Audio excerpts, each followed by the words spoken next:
Atheist Alliance International Podcast.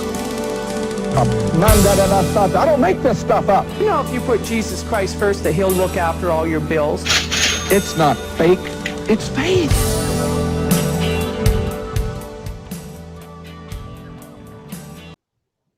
Hello and welcome to the latest edition of the AAI Podcast. I'm Jason Sylvester, aka Diogenes of Mayberry, and today we have a very special guest. His name is Hayne, and he represents the Myanmar Atheist, one of our affiliates, and he's here today to talk to us about what's going on in Myanmar, the current political situation, the coup, and more relevant to our audience is how the Burmese monks are involved in what's going on there. So Hayne, thank you for joining us today and welcome to the show. Yeah, thanks for inviting me. Yeah, thanks for the platform. Yeah, no problem. It's happy to have you on the show, and we always like to give a platform to our affiliates. We've done Canadians and the Australians so far, and I think you're the first one from Asia. So maybe just tell us a little bit about yourself first, and what brought you to the atheist group there, and a little bit about yourself, that whatever you feel comfortable sharing. Yeah. So I was just born as a mixed race. So like a mix of Burmese, mix of Kachin, which is like my ethnic group in Burma, and I am also a mix of Shan ethnic group as well. So basically, I'm a mix of 3 different ethnic groups.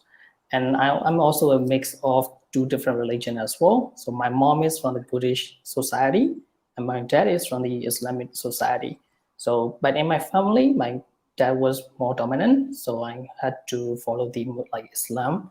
So it was my childhood experience. So when it comes to around 18 years of my age, I started to doubt the religions. I started to read a lot and learn more about the subjects and things like that. So at the time, I have some doubts of that. And I also have in touch with the new atheism movement, just like Sam Harris, Richard Dawkins, and stuff like that. So I was more like a skeptic.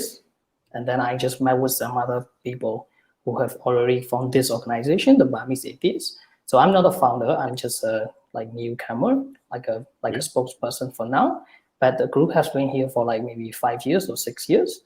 But it was not digitalized. So I'm the one who trying to digitalize that. Yeah. Okay.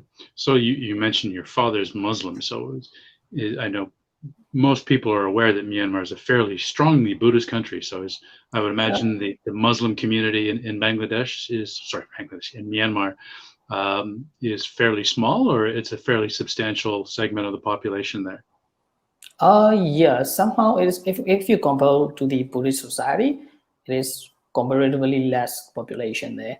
So the second population may be Christian there, and the third one is Islam, like Muslim people. Okay. So is it mixed marriage like your parents? Is that something that's fairly common there, or most people tend to stick? So it is it's a complicated issue, So in terms of the legislations and stuff like that, so there are more backlash to those people. So especially in the case of my mom and my parents. So what happened is all of their relatives, they don't really like that. So all of them trying to stay against them. And it was really hard moment for them as well. So as far as I noticed, they got along with their family when I was around 10 years old or something like that. So they have a gap year of 10 years of backlash to them. So it was really hard moment for them. Okay. But there stay some people who has abandoned the limits of the religion and found the limitless bounty of the love. Yeah. Okay. All right. So you were primarily raised in the Muslim faith then? Yeah, because so what happened was it's a little bit complicated, and I think it's a little bit how do we say that? It's a little bit off limit from what the media narrative is. So in terms of in the faith marriage or something like that. So what happened is the most dominant one might tend to be the Muslim majority one. Because what happened in the Buddhist society is if you're a person from the Buddhist background, and if you want to marry to a guy or to a lady from the other religion, so the Buddhist society will try to abandon you. They don't want to affiliate with you. They don't want to like connect to you and things like that. So what happened is the person basically became another religion, has to convert because of the social pressure, and like they don't have much choice, so it just happened. So in that way, I was just born as a Muslim, even though my mom, she also teach me about the Buddhist stuff, so I have some of the knowledge on that. But like she had to choose, she had to convert, not because of the faith, but because of the social influence and social pressure. Okay. So are they fairly devout, or are they more moderate in their belief systems? Yeah, they are. Yeah, most of the people are moderate in here. Like maybe I think roughly maybe 80% of the Muslim people are moderate, because you have no idea like how Muslim people are being discriminated in the Buddhist society and things like that. We have faced like lots of discriminations in Myanmar since I was a child, and even I'm a mix, right? So most of the people think I'm Burmese, most of the people think I'm Buddhist, but some people know that I'm not. So what happened is I face a lot of discrimination, and guess what? I'm a mixed person. I'm not like fully Muslim, so like a person might not know I'm a Muslim by first sight, but for some people, according to their looks, they will face the discrimination for sure. Okay. All right. So, and is your family aware that you're a Muslim, or is that something you've kept from them? Sorry, that So like, you're an atheist. Sorry. yeah, they know about that, yeah. Because like I was a prediction, like I was a British Muslim when I was around like 16 years, 17, 18, somewhere around that. I was like a really strong guy, like I study a lot, as I told you, I study a lot around that age about the religion, about the different kind of like belief systems and everything like that. So I used to be a follower of the, like the Wahhabism. I think you know about that one, right? Like Yeah. yeah, Wahhabism. So I was really like a fundamentalist guy, because I really want to go to the core of the religion. I really want to go to the like the hard core, the core religion, the fundamentals of the religion. So I was there for like a year. So I was even more stronger than my dad. He's just a moderate guy. So I was really strong and things like that. What happened was because of the new atheism movement. So I just came across to a video of some Harris and Richard talking, and I was like, it fascinates me. It gave me a lot of ideas about the skepticism and other stuff. So at that time, I tried to challenge myself with the opposition ideas, especially from the new atheism movement, and then I became one. Ironically, yeah. And is your family supportive of you, or they haven't turned their back and treat you like an So apostate? they do, like for the first years, like the first 2 or 3 years, that they noticed that, and it was really shocking movement for them. So my grandfather, he was like, he couldn't speak to me for like a week, and he asked me directly like, why did you become Muslim anymore? And I was like, I'm more like a anchor of Muhammad, like a Bidalib. So I still like him, but I will never be a Muslim again. And he was like, he stopped talking to me for like 1 year, I think. And then, but we are a family anyway, so they stepped back to talk to me after that. Okay. And are they aware that you're part of the Myanmar Atheist group? Yeah, they are aware of that now. Okay. And so you haven't been shunned by your family. They still talk to you. Yeah, at least. Okay. Yeah, at least. It's Okay, a so relief for me. So why don't you tell us a little bit about the group? You said it's been around for about 5 or 6 years. So maybe like how many people are in your group, and what sort of activities are you guys running there? Yeah, as far as I know, they have been here for like 6 years. So the first generations of the people were like only like a leftism, like leftist people in Burmese. So in like I have a little bit, like I have some knowledge about the politics in the Western world. So I have some ideas about the conflicts between the new atheism movement and the new left and things like that. But in Burma, we have a different political aspect. So in Burma, the new atheism movement is led by the leftist people mostly. So one of the founding father of our organization is an anarchist, so like a orthodox anarchist, and one of the other guy is a libertarian socialist. and the other guy is a hardcore Marxist. So, but yes, even during these days, we stay like the Burmese atheists stay mostly dominated by the leftist people, mostly the anarchists and the socialists. Okay. Yeah. So that's fodder for all of the theist people who think that they like to equate communism with atheist atrocities, and they seem to make that false conflation. So at least it seems in Burma that the atheists and the communists go together. So okay. Yeah, most of the people think that, but we also have some people that don't really have the political like affiliation at the moment. There are some people who doesn't really stand on a political spectrum, but most of us are dominated by the leftist values. So Okay. Right. And so do you have any idea of the sort of the demographics in Burma of the number of atheists that are in the country? like unofficially they may be around maybe 10%, maybe 5% to 10%, somewhere around that. But according to these statistics, it's less than 0.02% or something like that. Right. Because it's really hard to be registered as an official atheist in the like NRC card and things like that, because there are some sort of procedures. So if you marry a girl, if you marry a boy, you have to follow certain kind of like a practice for the religions. So if you don't have that, you're gonna marry a guy or you're gonna marry a girl. So it's really hard for us to say that we are atheists because there are some sort of like procedures in the administration. So that's why I think that's the reason why most of the people don't come up and tell that they are atheists, Okay. And do you have societies throughout the country, or it's primarily in the main cities? So we have societies throughout the country, but we're not like the organization that has a formal organization chart. So we just like talk to each other like informally, and some of the group members are from the other rural areas, but they are really passionate about the humanism stuff and things like that. So they have their own organizations, but they don't use the name called Burmese Atheists, because in the rural areas it's a little bit harder for the people to accept the atheism as a movement, as an identity. So they're just covering that. They're just using the term called humanism in terms of that sort of like movement and their struggles. More inclusive, yeah, because the atheist label can be somewhat divisive. So yeah, humanism, secularism is a much more inclusive brand and less divisive. Okay. And so do you guys have any sort of events? Like, are you hosting, events and, doing anything, or it's primarily you just get together and like-minded people are getting together and chatting?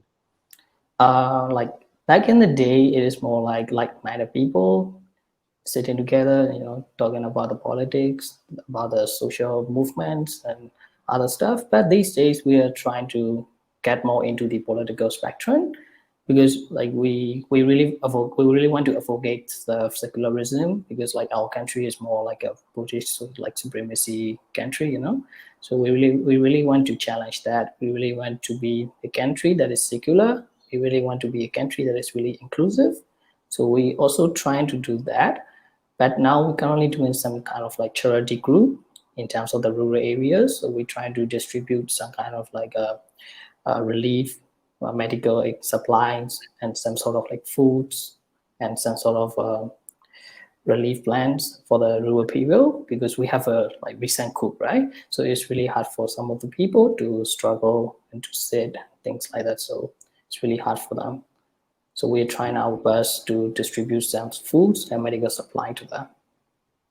So what's going on there currently? I know when the coup first happened, it was in the news, the protests, the people were out in force, and it was making international news. But the last few months, it really seems to have quieted down. Now, is that because the protests have died down, or the international media has just kind of lost interest? I think the international media lost the interest. So we still have some struggles inside here, but it is getting more tense these days.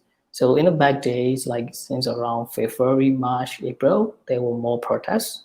But right now there are less protests, but more people are trying to join the military wings, like a military revolutionaries, to become a revolutionary, things like that. So that's why the international media stopped supporting us, I think, because as you know, most of the international media, they want us to portray as a peacemaker.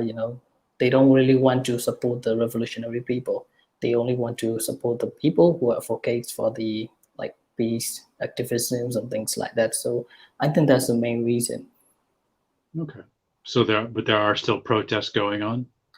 There's some protests going on, but it is not for like the whole day. It's like a guerrilla style.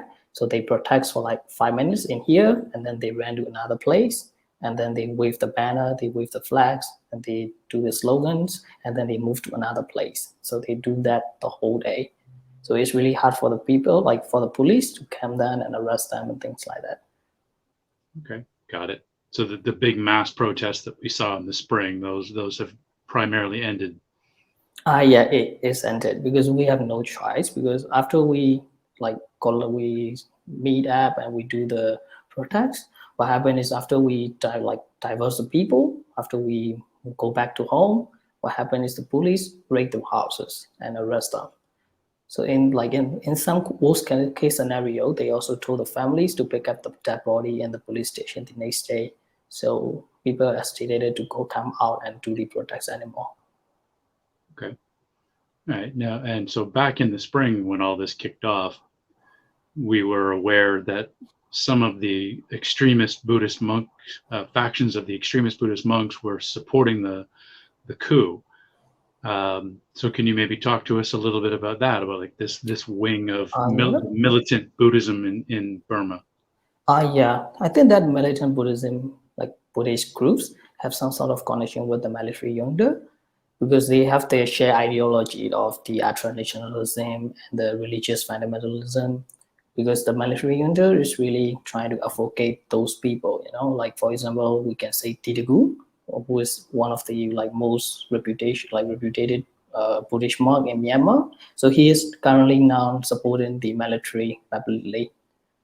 So he has been one of the most influential monk in the Myanmar for a decade, but now he is supporting the military junta publicly. So it's like a shock movement, But for his ideology, it's really simple to understand. So he is more inspired to be like a Iranian kind of regime, like religion is trying to take over the political movement and things like that. So he's also trying to do that. And we can also see some kind of monks like Wiyatu, so who is the face of terror according to the Time magazine. So he also has some kind of ideology like that.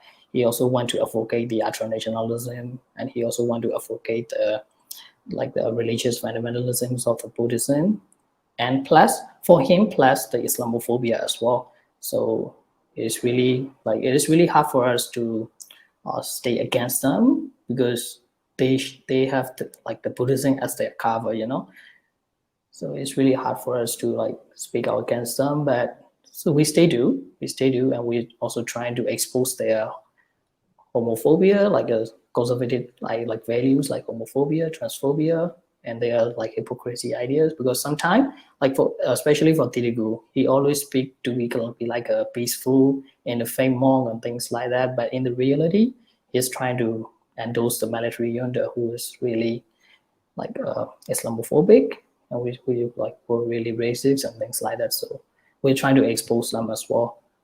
This is the same guy who several years ago stoked a bunch of anti-Islamic sentiment against the Rohingya, correct? Same guy? Yeah, he is. Yeah. He is the one. Yeah. Okay, and it was just the junta released him from prison, right?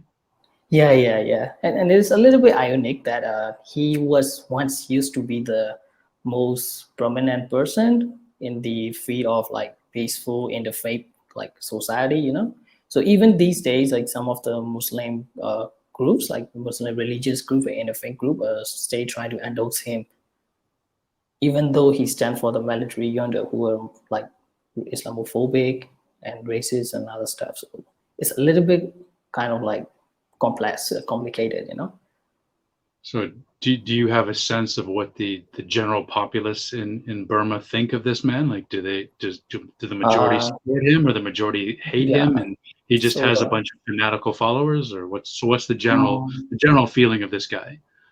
so before this coup, like most of the people, I would say like 75% of the people still admire him and still think of him as the leader of the Buddhism in Myanmar.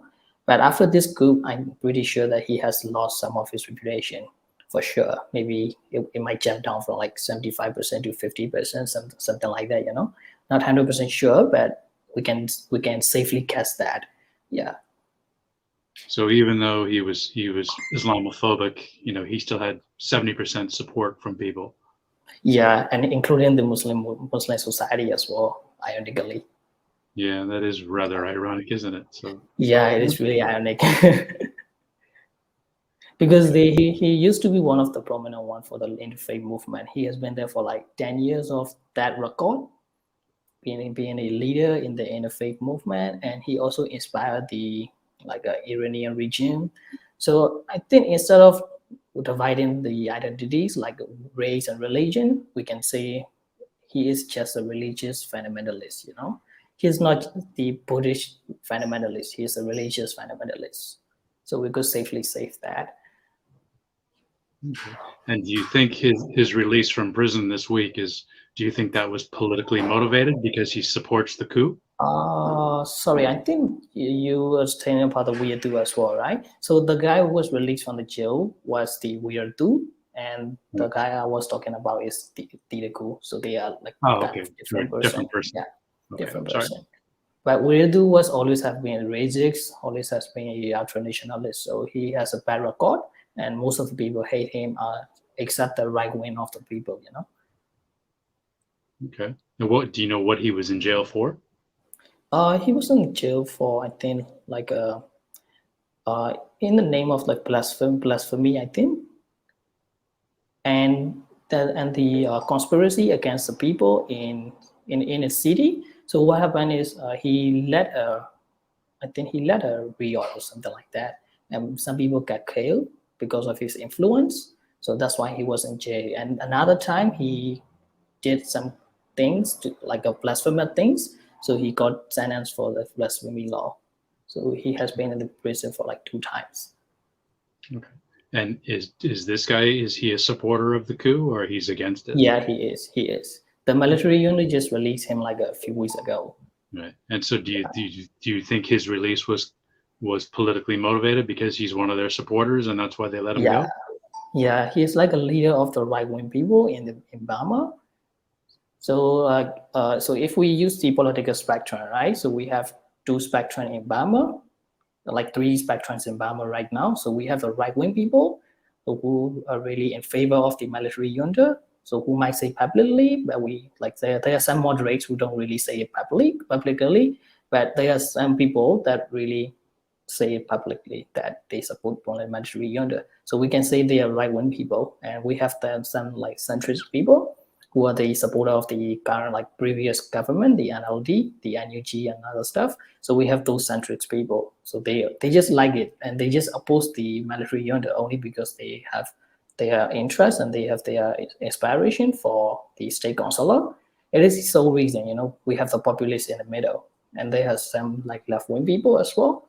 So they don't like NUG, but they don't like the military unit too. So as a lesser evil, they still prefer the NUG. So it is how it works in Burma at the moment. Okay.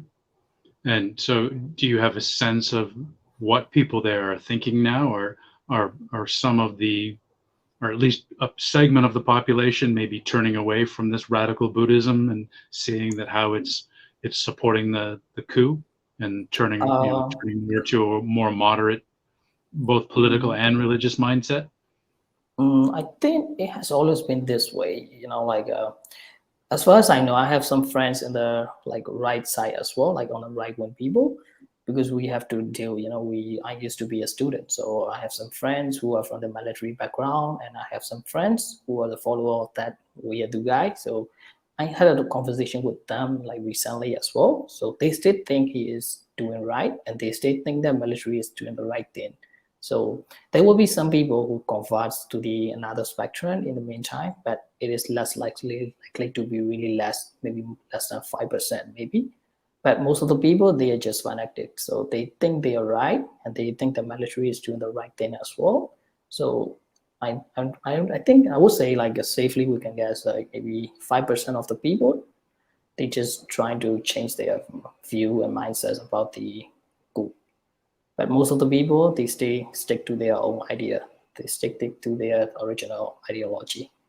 Yeah, just from what I wrote an article back in the spring based on the information that your group sent to me on what was going on there. Some of the video clips of these extremist monks and some of their statements and the things they were saying, and it strikes me it sort of the parallel going back to 100 years ago back in Italy when you had the fascists with Mussolini, and you've got the autocratic Catholic Church, and it was just like a match made in heaven. Of you've got an autocratic fascist government and an autocratic theocratic Vatican, and it was like this match made in heaven that one group supported the other. So when the Lateran Treaty was signed in 1929, giving the Vatican statehood, it was because they were supporting the fascists. The Catholic Church agreed to stop criticizing Mussolini's fascist government, and the fascist government gave some rights back to the church. And it almost seems like a parallel really to what's going on in Myanmar with the junta and these extremist Buddhist monks. So. Yeah, exactly. Yeah, it's really similar like that. Yeah. Okay. And so what do you have? I know, so you're not currently in Burma, but do you have sort of a sense of the general populace and what their thinking is on these extremist Buddhists? Like, are they widely despised, or no one really listening to them because they're so extreme? So like most of the people, I think like the large majority of people, they are just populace in Myanmar. So they only oppose the military wing of the Buddhism, and they only oppose the military junta only because they have inspirations and they are admired to the state councillor. So let's say like if the military junta released the state councillor today, I think they will stop protesting tomorrow. I have a strong belief on that. It's not like 100% sure, but I have a strong belief on that. So and then they just oppose to the military junta because of Aung San Suu Kyi. It's not because about the ideology at all. Most of the people. Right. Yeah. So a lot of the people aren't really turned off by these extremist monks. Not really. I don't think like most of them would agree. Because it's a culture. We have a culture of conservatism in the since our childhood, right? So for example, let's say right, if you want to marry a girl which is from a different religion group of you might think twice. They might think thrice before doing so, because you have some social pressure, social backlash from the people, and you also think that your religion is the only truth, and the rest are wrong as well. And most of them are also racist because they really don't like the Muslim people, and most of them, not 100%, but most of them. And they also think they also are homophobic as well. So they don't really accept the identities of the LGBT people and other stuff. So, but the problem is they listen to the Aung San Suu Kyi and they think positive to her. So this is the only reason they are opposing the military junta. Apart from that, most of them share the same ideology as the military junta. Not the military junta necessarily, but the right wing narrative of the ideology, which think Buddhism is the only truth. Other people are not having the same privilege as you and things like that. They think they are superior. They think they are the majority, and they think they are only do sex and things like that. Okay. And are you hopeful, as we've seen throughout many Western countries, with the young generations, like the millennials and the Gen Z, and the access to information on the internet, that the demographic category of the nuns is growing exponentially? Are you hopeful that with access to information and the internet, that the people in the attitudes are going to start changing in Myanmar, or the culture is just so deeply rooted that it's going to take a long time for some meaningful change? It is deeply rooted, but as far as I know, in this recent coup, there has been like tremendous amount of changes. So back then in the Rohingya crisis, they didn't like the Rohingya, like, and they won't hesitate to say it publicly as well. But for now, they are thinking twice. You know, they like some of them can sympathize with the people and sympathize with the Rohingya people. So at least they have some sympathy for them right now because they have faced a similar situation. You know, they have seen the police raid their houses and kill the people in front of them, and they cannot do anything at all. So it is a similar situation that Rohingya people used to face in the Rakhine area. So they have faced a similar situation. So they have some sympathy right now. So hopefully in the future, if they might be able to change their mindset towards the people. Right. And But for the like homophobia, in terms of homophobia and transphobia, so in the old days, they think they like those people are just like a lower weakling, like weakling people or something like that. You know, like some sort of conservative ideals. But now they are like, so they have come to a conclusion that the LGBT people are just different, and they are also unique, and they also should have the equal opportunities and equal rights as we are. So they have come to that kind of conclusion. So it is a positive thing of this coup, you know, at least. Yeah. but So there's you're not overly hopeful that this generation's not necessarily going to become more open-minded and tolerant. It's still going to take quite there time.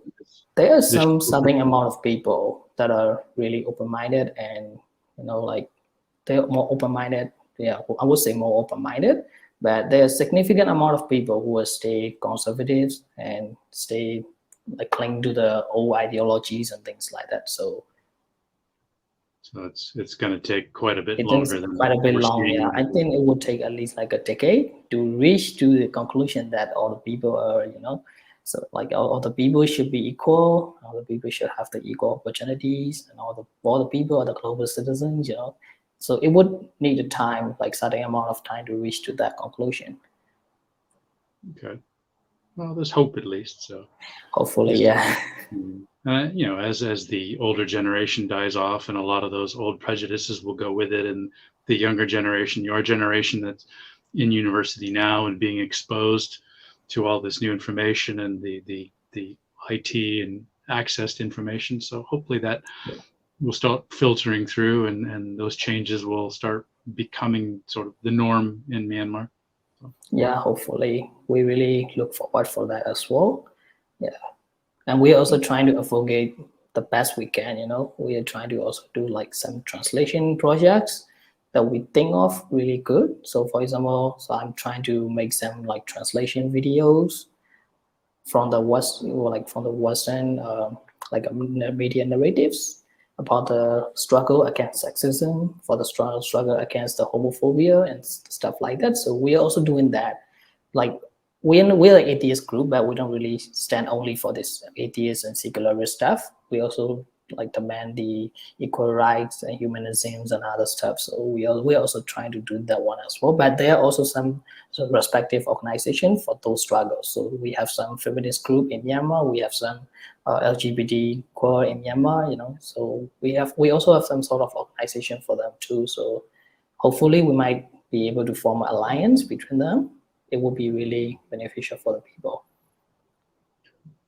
All right, I've got an idea on the translation. I'll talk to you about it offline. So something we can maybe some help I might be able to offer someone I know who's doing that kind of stuff. So. Oh yeah, that would be really nice. Yeah. Okay. Yeah, I'll see what I can do. I'm not sure what they're doing globally. I know a lot of their focus is on the Muslim world and Arabic languages, probably some Farsi as well, maybe Urdu. But let me have a chat with them and see what I can find out if they're might have an interest in helping you guys out there. Thanks for that. Yeah, I will reach out to you about that one. Yeah. Okay. All right. So is there anything you would like to tell us about what's going on there? Like just, you know, as we wrap up our interview, just Is there anything in particular you would like people to know about what's going on in Myanmar and what your group is doing? Okay, so currently Myanmar situations are getting worse and worse. We can conclude that way. It's getting worse and worse now. So I'm pretty sure there will be like a civil war, but we don't really use a term called civil war. We're gonna use that defenses war of the people, because we didn't have the weapon, we didn't have the gun, but we still choose to fight back. But we don't, because we really like our democracy and we don't really want our liberty to be stripped off. So like even most of the people, most of the members of our organization, they are also trying to join the military wings as well. So it's not the whole organization, but some of the people trying to, and some of the people are already in there as well. So we will stand with them, like even though we don't like the, like wars and that stuff like that. But if we don't have any choices, we might be able to support them, because this is the only way. This is a war against the oppressor and the people who were oppressed. So if I have to choose a side, I would choose a side for the oppressed people. And I'm pretty sure most of the Burmese people would do as well. And like according to the climax of this recent coup, I'm really glad that people are trying to convert to the new ideologies of like global citizens. So people are trying to more acceptable to the Rohingya people these days now. And even for the other ethnic groups that are not really in the list of recognized ethnic group in Myanmar. So they just think that they're global citizens right now. So it's a good thing, at least for now. And some people trying to accept the identities of the LGBT people. So it's getting better as well. And we will tend to like speak out and fight out against the Islamophobia and other stuff.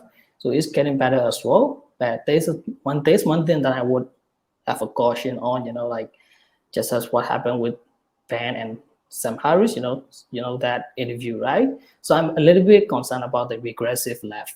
So like when we fight against that kind of like particular racist people, we also need to be careful about those people, those regressive people as well. So because I'm an ex-Muslim, so I know what my religion was wrong, right? So they are also essentially racist as well. They are also essentially sexist and transphobia, homophobic. So all the terms that you can think of, you can just safely tell that, because I'm pretty sure like most of the religions have the same core values, those sexist, racist, like homophobic, transphobic, anything like that. You can safely say that most of the religion have that core value. So, but according to some of the people on the left, I'm a little bit concerned about that, because when they trying to stay against the racist people, they also trying to endorse that culture behind that oppressed group. But that oppressed group doesn't really means that I would say protecting that oppressed people doesn't mean that you should protect all the identities of them. You can still protect those oppressed people, but you can still challenge their ideology. That is also toxic as well. So we need to balance them. So I have seen some of the regressive people that think like calling a racial slur is wrong. So that would be wrong in some cases. So in some cases it's just used to identify me, right? So just like that. So I'm a little bit worried about those regressive left at the moment. I don't mean for the globally, I mean for the Myanmar people, because as an atheist group who has more like inspiration on the new atheism movement, I'm aware of that in the West Wall. So I don't really want that to happen in Myanmar again as well, because at least we are on the same side. So atheism, whatever you call secularism, humanism, whatever you call that, we still have some shared values with the left people, or the new left or the old left, whatever we can call that. But if we have clashes between these people, it's not good for the progressive wings, because in the meantime we have like a large group of population that are really conservative. In the other hand, they may be oppressed group at the moment, but they can be oppressor anytime, because they have a strong ideology behind them. We also need to challenge that. Okay, great. Well, Thank you for coming on today and telling us about what's going on there. And I imagine our viewers are hopeful that things there are going to settle down and the progress is made and the mind shifts start to take hold, and we can see some major changes there, and freedom and secularist and humanist ideals take hold in the country. So thank you once again for coming on. And, thank you. And good luck with everything that's going on there. And we'll try to keep people updated on the latest as the situation evolves, and you keep us informed. And once again, the Burmese Atheist group is one of the AAI affiliates, so we will keep you guys appraised of what's going on in the country. So, and once again, thanks for coming on, and appreciate your time. Thanks for having a platform for us. So, thank you for that. Yeah, you're very welcome. Okay, everybody. So that's this week's episode, and we'll see you all again next week. Take care, everybody. Bye-bye.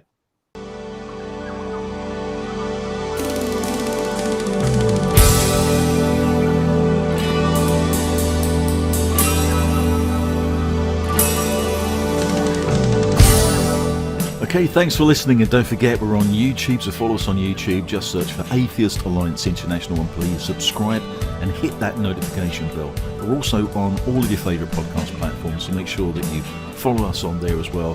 See you next time.